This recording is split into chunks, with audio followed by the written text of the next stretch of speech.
नमस्कार। स्वागत है आप सबका द इकोनॉमिस्ट में। तो चलिए हमेशा की तरह आज के दिन की भी शुरुआत करते हैं द स्पीकिंग ट्री के आर्टिकल के साथ।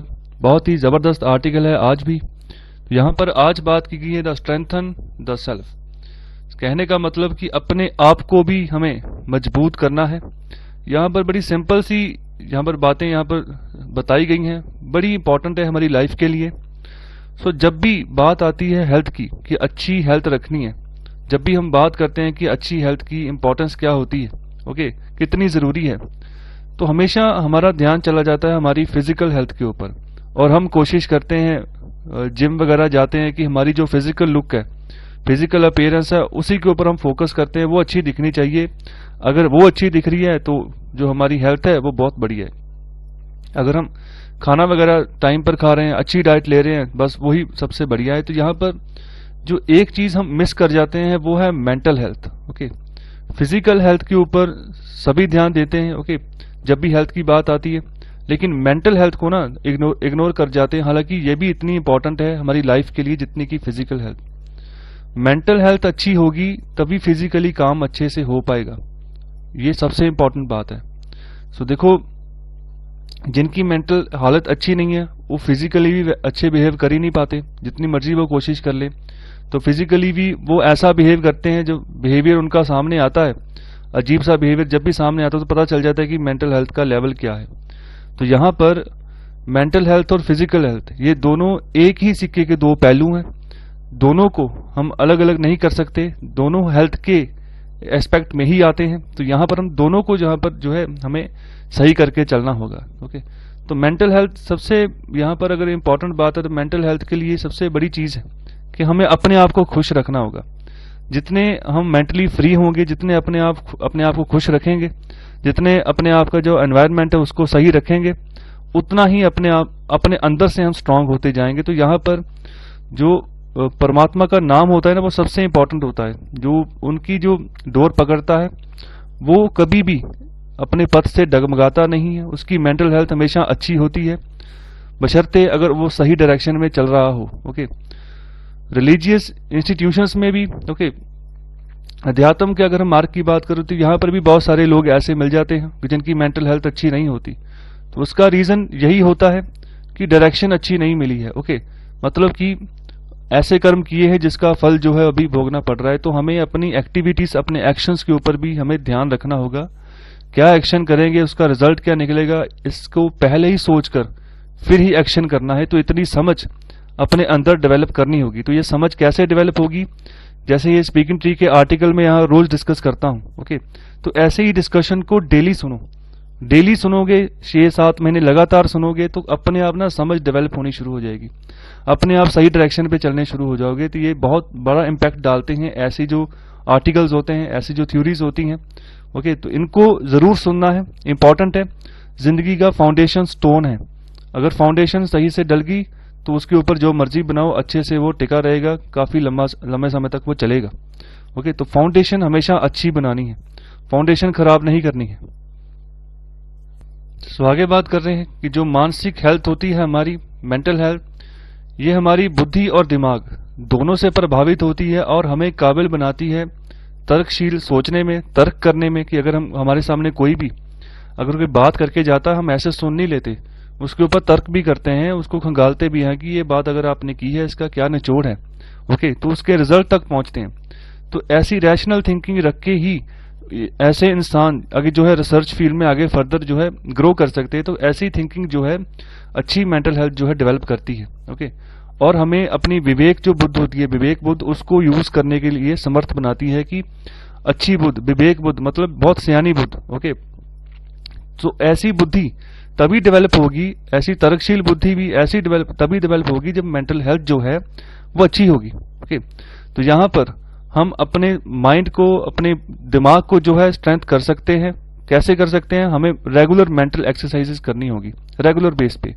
ऐसा नहीं है कि एक दिन कर लिया, 2 दिन छोड़ दिए। रेगुलर बेस पे जो भी आपने टाइम रखा है ना, चाहे सुबह का रखा है चाहे शाम का रखा है, उस टाइम पर आपको एक्सरसाइज करनी है मेंटली। तो यहाँ पर क्या बोला गया करने को कि आप अपने माइंड को स्ट्रेंथन कर सकते हो रेगुलर मेडिटेशन से। ओके, तो आप कोई एक समय रख लो, जहाँ सुबह का या शाम का, तो टाइम रखो कि इतने टाइम तक हमने जो है मेडिटेशन करनी है। तो तभी ये आदत जब डेवलप होगी ना, तो माइंड भी जो है डेवलप होना शुरू हो जाएगा, मेंटल हेल्थ भी जो है स्टेबल रहेगी। तो इससे हमें क्या मदद मिलेगी, जो लगातार जो मतलब सोचता रहता है दिमाग, ठीक है, उससे यहाँ पर फुर्सत मिलेगी। ओके, दिमाग सही थोड़ा शांत होकर बैठेगा और सही ढंग से जो है सोचना शुरू करेगा और हमें रोकेगा। जैसे भी हम जो डिसीजन ले लेते हैं, कई बार इमोशन में आके हम डिसीजन ले लेते हैं, बाद में वो डिसीजन गलत साबित हो जाते हैं, ठीक है। तो ऐसी जो वेव्स उठती हैं उनसे हमें बचाकर रखेगी मेडिटेशन और हमें सही डायरेक्शन की ओर चलने के लिए हमें प्रेरेगी। ओके, तो इसलिए यहाँ पर मेंटल एक्सरसाइज बहुत जरूरी है।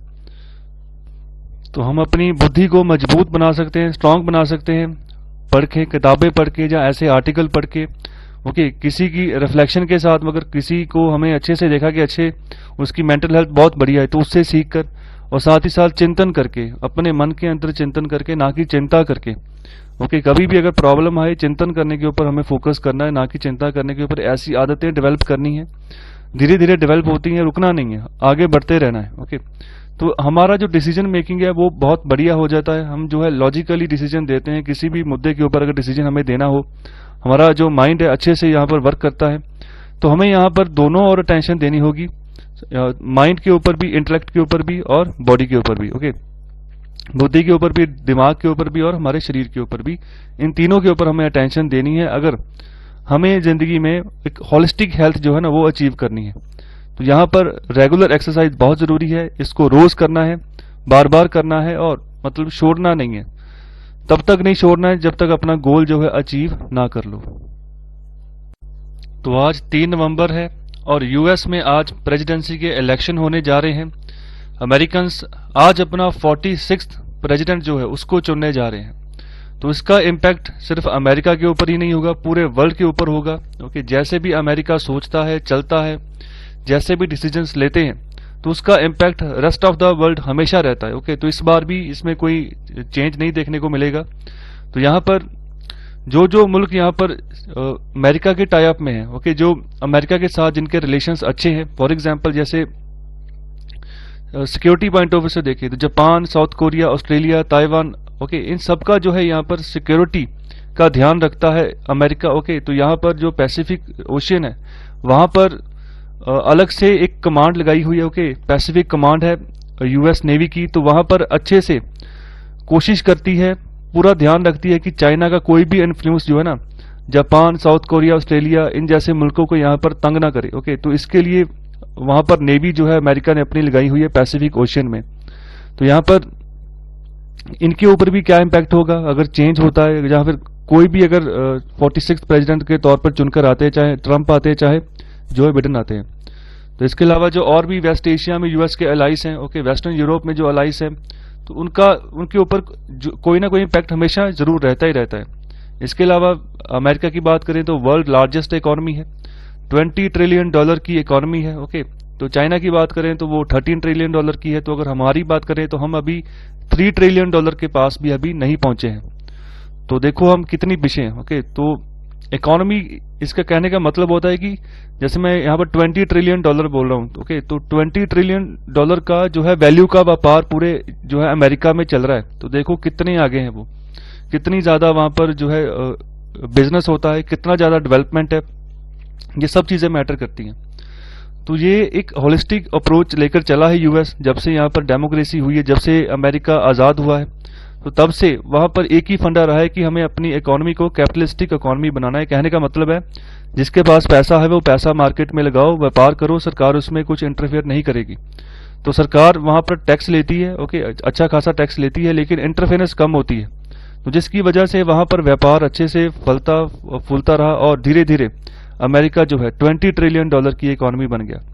तो कभी समय ऐसा भी था, अगर सन 1900 की बात करें, जो यूएस का $1 होता था वो हमारे 18 रुपीस के जो है बराबर होता था। तो आज जो है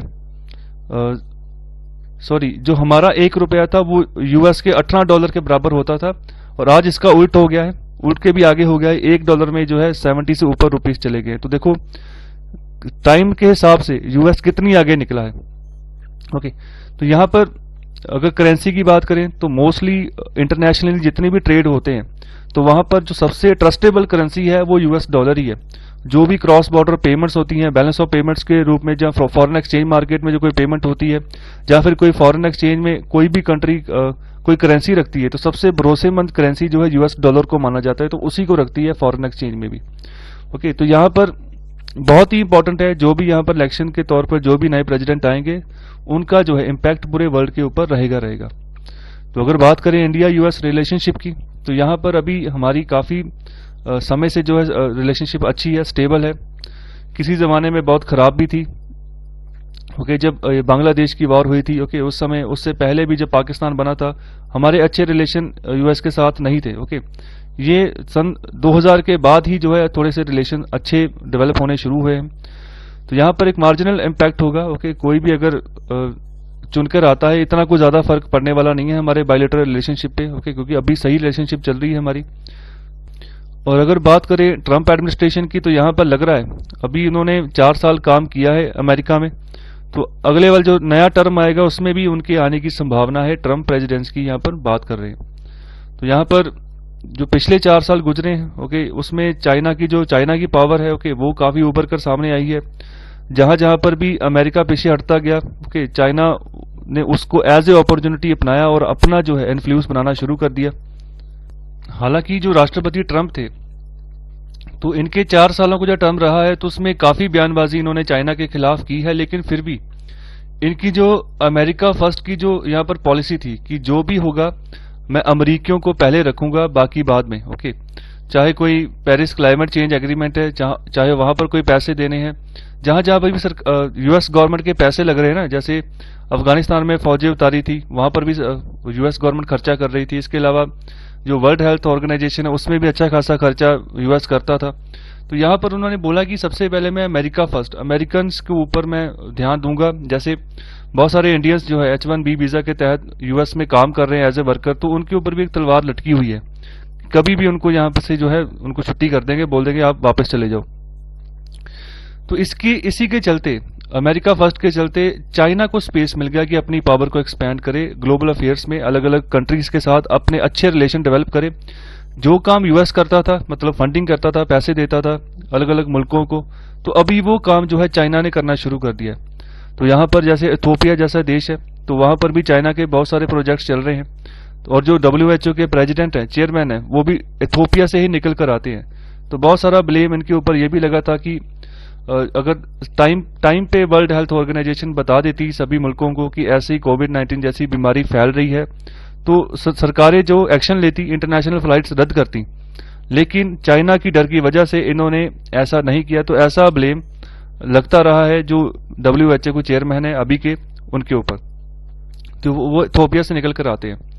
तो ये कहा जाता है कि इथोपिया में चाइना ने इन्वेस्टमेंट काफ़ी की है, तो उसके डर के चलते इन्होंने जो है खुलकर टाइमली बात नहीं बताई कोविड-19 के बारे में। तो और भी बहुत सारे एरियाज हैं जहां पर, जैसे यहाँ पर climate change, Paris climate change agreement sign हुआ था, और जब राष्ट्रपति ट्रंप सत्ता में आए, इन्होंने डिसीजन दे दिया कि हम जो है पेरिस क्लाइमेट चेंज से बाहर आ रहे हैं। क्यों बाहर आ रहे हैं? क्योंकि यहाँ पर ना $100 बिलियन का एक टारगेट रखा गया था कि आने वाले 5 सालों में हम इतना पैसा इकट्ठा करेंगे और उस पैसे को हम देंगे जो डेवलपिंग कंट्रीज है, जैसे इंडिया है, चाइना है, कि वो पैसा यूज करें एनवायरनमेंट को प्रोटेक्ट करने के लिए, क्लाइमेट चेंज को सही करने के लिए। तो इसमें ज़्यादा राशि यूएस दे रहा था, लेकिन इसी के चलते कि हम राशि ज़्यादा दे रहे हैं, तो ट्रंप ने बोला कि क्लाइमेट चेंज जैसी कोई चीज़ नहीं होती है, क्योंकि ये नेचर के हिसाब से कभी ज़्यादा हो जाता है, कभी कम हो जाता है। तो हम इसलिए इसमें सहमत नहीं है, तो हम अपने आप को यहाँ से एग्जिट करते हैं। तो ये कह के इन्होंने पेरिस एग्रीमेंट से भी एग्जिट कर लिया। और धीरे धीरे अभी 2020 की ही बात है, जब ये कोविड-19 की बीमारी फैल गई, महामारी फैल गई, तो जब यूएस में फैलनी शुरू हो गई, पहले तो डोनाल्ड ट्रंप ने लॉकडाउन नहीं लगाया कि मैं इकॉनमी नहीं बंद कर सकता। तो बाद में जब ज़्यादा केसेस होने शुरू हो गए तब लॉकडाउन लगाया, ठीक है। तो तब गुस्से में जो वर्ल्ड हेल्थ ऑर्गेनाइजेशन था, इसमें जो फंडिंग जाती थी वो भी जो है यूएस ने रोक दी। ओके, तो अभी चाइना आगे चला गया, WHO में ज़्यादा फंडिंग अभी चाइना कर रहा है। ओके, तो देखो जहाँ जहाँ स्पेस अमेरिका छोड़ता गया, चाइना अभी वहाँ जो है एंटर करता जा रहा है। मतलब एक ग्लोबली ना चाइना को चांस दे दिया गया है कि अपने आप को एक्सपैंड करो, जितने भी मुल्क हैं उनसे अपनी दोस्ती करो। और यूएस का ना एक डुप्लीकेट सामने खड़ा अपने अपने तौर के पर सामने खड़ा कर दिया है कि अगर यूएस चॉइस नहीं है तो चाइना चॉइस हो सकता है, जितने भी मुल्क हैं जो फ्रेंडली मुल्क है चाइना के दुनिया में। तो यहाँ पर इम्पैक्ट यूएस के अंदर जो भी होगा चाइना के ऊपर तो होगा ही होगा, तो इंडिया के ऊपर भी यहाँ पर इम्पैक्ट होगा, एक इंडियन इकोनॉमी के ऊपर भी। ओके, जो भी डिसीजन यहाँ पर यूएस लेता है। तो इसके अलावा अगर WTO की बात करें, वर्ल्ड ट्रेड ऑर्गेनाइजेशन की, तो उसका भी वहां पर भी फंडिंग की शॉर्टेज चल रही है, वहां पर भी मतलब कोई अच्छे से काम नहीं हो रहा है। तो यहाँ पर यूएस ने ऑलरेडी रिफ्यूजल दे दिया है कि अपने मेंबर जो है ना इसकी WTO की एपलेट बॉडी में वो नहीं अपॉइंट करेगा। ओके, तो इससे पता चलता है कि WTO से भी वो किनारा कर रहा है, एक साइड पे हो रहा है अमेरिका। इसके अलावा जो ट्रंप की ये 4 सालों में सबसे जो हाईलाइट जो बात रही है वो है China US trade war. Okay, तो इसने भी पूरी ग्लोबली ग्रोथ को जो है हर्ट किया है, इंडिया की ग्रोथ को भी यहाँ पर इम्पैक्ट हुआ है।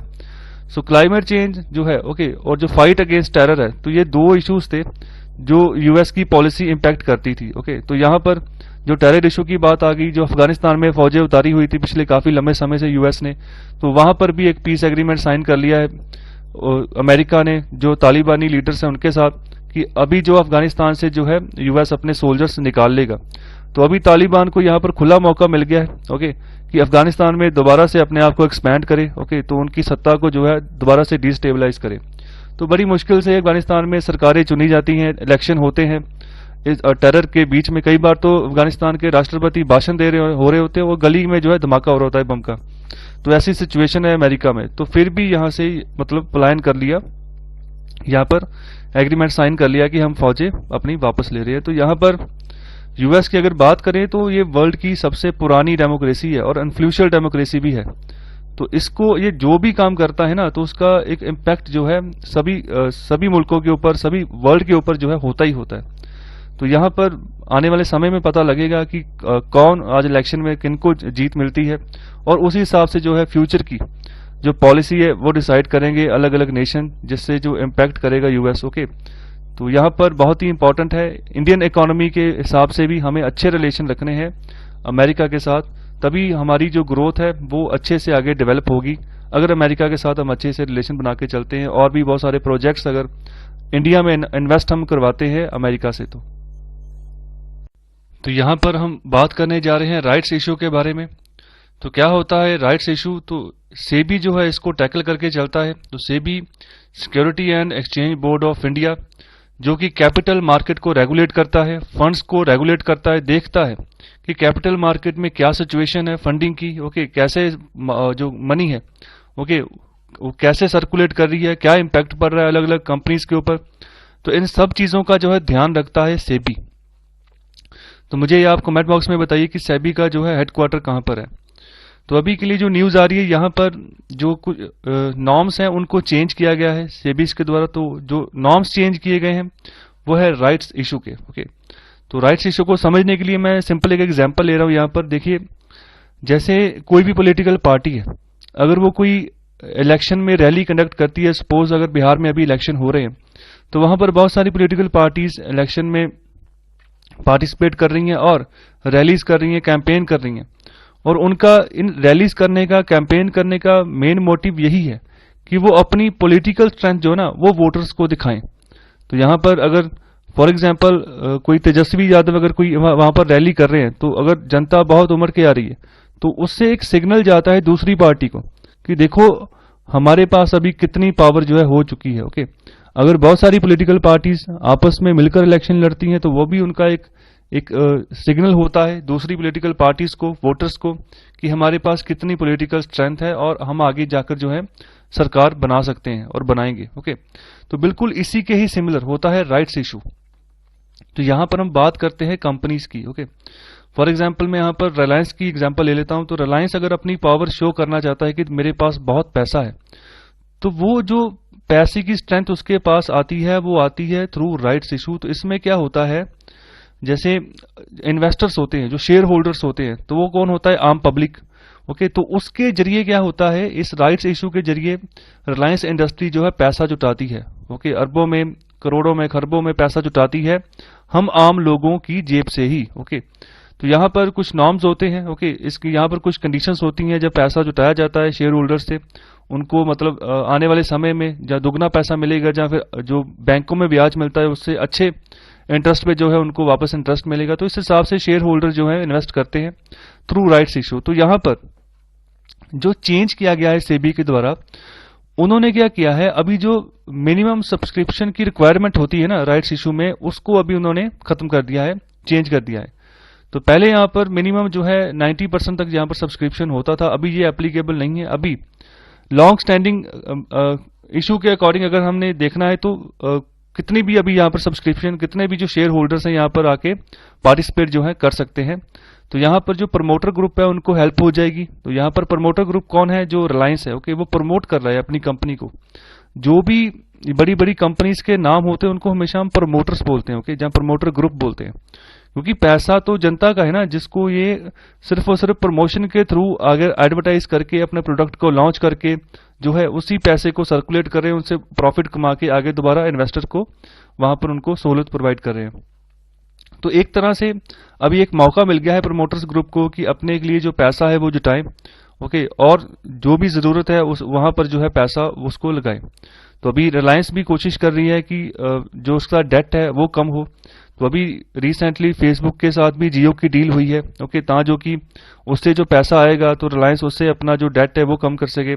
इसके अलावा जो रिलायंस इंडस्ट्रीज लिमिटेड है, ओके, तो उस कंपनी की भी डील जो भी अभी चल रही है अरामको के साथ। सऊदी अरामको जो है सऊदी अरेबिया की कंपनी है, वर्ल्ड की सबसे लार्जेस्ट वो ऑयल निर्माता कंपनी है, ओके, तो उससे भी यहाँ पर वो भी चाह रही है कि रिलायंस इंडस्ट्री लिमिटेड में जो है 20% के आसपास का स्टेक वो जो है खरीदेगी, जिससे आने वाले समय में 1.5 लाख करोड़ तक का जो पैसा है वो रिलायंस इंडस्ट्रीज के पास आ सकता है और उससे वो अपना डेट कम कर लेगी, जहाँ जीरो डेट तक वो पहुंच जाएगी। तो यहाँ पर काफी फायदा मिलने वाला है। जो कंपनीज हैं जो स्टॉक मार्केट में रजिस्टर्ड हैं, खासतौर पे उन्हीं कंपनीज को यहाँ पर फायदा होगा। तो यहाँ पर बहुत सारे केसेस में जो प्रमोटर्स थे कोशिश करते थे कि जब भी अंडर सब्सक्रिप्शन होती थी, मतलब जितने वो चाहते थे उतने सब्सक्रिप्शन नहीं होती थी, तब वो कोशिश करते थे, ओके, अलग अलग केसेस में कि एडिशनल राइट्स की हेल्प से जो है ज्यादा से ज्यादा पैसा जो है वो इकट्ठा करें। तो अभी के लिए यहाँ पर जो मिनिमम सब्सक्रिप्शन रिक्वायरमेंट है वो जो है यहाँ पर अभी रिलैक्स कर दी गई है 75% विद कंडीशंस, ओके। सो 90 से 75% तक इसको लेकर आ गए हैं। और यहाँ पर एक और रिलैक्सेशन दे दी है कि कोई भी कंपनी जो पिछले 18 महीनों से लिस्टेड है, ओके, स्टॉक मार्केट में, वो जो है फंड रेज कर सकती है अपनी कंपनी के लिए थ्रू राइट्स इशू। तो पहले ये नॉर्म जो था 3 सालों का था, ओके, पहले 3 साल तक अगर रजिस्टर्ड होगी तभी वो जो है फंड रेज कर सकती है थ्रू राइट्स इशू। तो यहाँ पर एक ये भी चेंज कर दिया गया है। और इसके अलावा जो एलिजिबिलिटी क्राइटेरिया है of average market capitalisation of public share holding of issuer has been relaxed to 100 crore from 250 crore. तो वो भी 250 करोड़ से 100 करोड़ तक यहाँ पर लेकर लगा दिया गया है कि जो मार्केट कैपिटलाइजेशन होती है एवरेज यहाँ पर जो मार्कर चलते हैं वो भी 250 करोड़ से 100 करोड़ तक यहाँ पर नीचे यहाँ पर रख दिया है। इसके अलावा जो भी फॉर्मेलिटीज होती हैं, मतलब जल्दी से जो है राइट्स इशू के थ्रू जो है पैसे आ जाएं, तो इसमें भी थोड़ा प्रोसेस होता है, ठीक है, कुछ लीगल ऑर्डर्स होते हैं, ऑडिट क्वालिफिकेशंस होती हैं जिनको यहाँ पर जो है पास करना होता है कंपनी को। तो उसके लिए यहाँ पर इन्होंने जो रिक्वायरमेंट दी है, ओके, कि जैसे आपके जो पिछला रिकॉर्ड है कि आपने कैसे व्यापार किया है, ओके, क्या आपका आधार है व्यापार करने का, जहाँ क्या आपने पैसा कमाया है, क्या शेयर होल्डिंग है, तो इसकी प्रॉपर डिटेलिंग होती है, ओके। तो यहाँ पर रिपोर्ट्स फाइल करनी होती है कंपनी को। तो यहाँ पर नई एलिजिबिलिटी के अकॉर्डिंग पिछले 1 साल की ही अभी रिक्वायरमेंट होगी, पहले 3 साल का डाटा मांगा जाता था, ओके। तो ये भी यहाँ पर सेंसिबल इसको बोला गया है, अच्छा कदम है सेबी के द्वारा कि देखो कोविड-19 की वजह से वैसे ही हालत बुरी है, तो अगर ये कंपनीज फंड रेस नहीं कर पाएंगी, अगर ऑब्स्टेकल्स खड़े कर देंगे इनके सामने, तो फिर दिक्कत हो जाएगी। अगर टाइमली फंड इकट्ठा होता है तो इन्वेस्ट करेंगे किसी न किसी जगह पर जहां पर जरूरत है, और इकोनॉमी को किसी न किसी तरीके से अच्छा इंपैक्ट मिलेगा, पॉजिटिव इंपैक्ट मिलेगा। तो नए नॉर्म्स जो है किसी न किसी हालत में एक सेंस बनाते हैं कि एक अच्छी डायरेक्शन है, अच्छा इनिशिएटिव है, अच्छा एक सोच है सेबी की, जो कि आने वाले समय में, जैसे अभी रिसेंटली जो अक्टूबर का डाटा आया था, जैसे जीएसटी के कलेक्शन में बढ़ोतरी हो गई, 10% ग्रोथ देखने को मिली अक्टूबर के डाटा में। तो अभी आने वाले समय में बाकी की इकोनॉमी भी पटरी पर वापस दौड़े, ओके। तो वहां पर हमें कोशिश करनी होगी, इकोनॉमी के हिसाब से हमें रूल्स जो है ढालने होंगे, ओके। बाद में फिर हम सही कर सकते हैं जब दोबारा इकॉनमी दोबारा अपनी पटरी पर दौड़नी शुरू कर देगी। अगर दोबारा हमारे पास टैग मिलता है फास्टेस्ट ग्रोइंग इकॉनमी का, तो दोबारा फिर हम टैक्सेस बढ़ा सकते हैं, रूल्स चेंज कर सकते हैं मार्केट की सिचुएशन के हिसाब से। सो आई होप आपको लेक्चर अच्छा लगा है, तो कृपया लाइक, शेयर और सब्सक्राइब ज़रूर करें। बहुत बहुत शुक्रिया लेक्चर सुनने के लिए।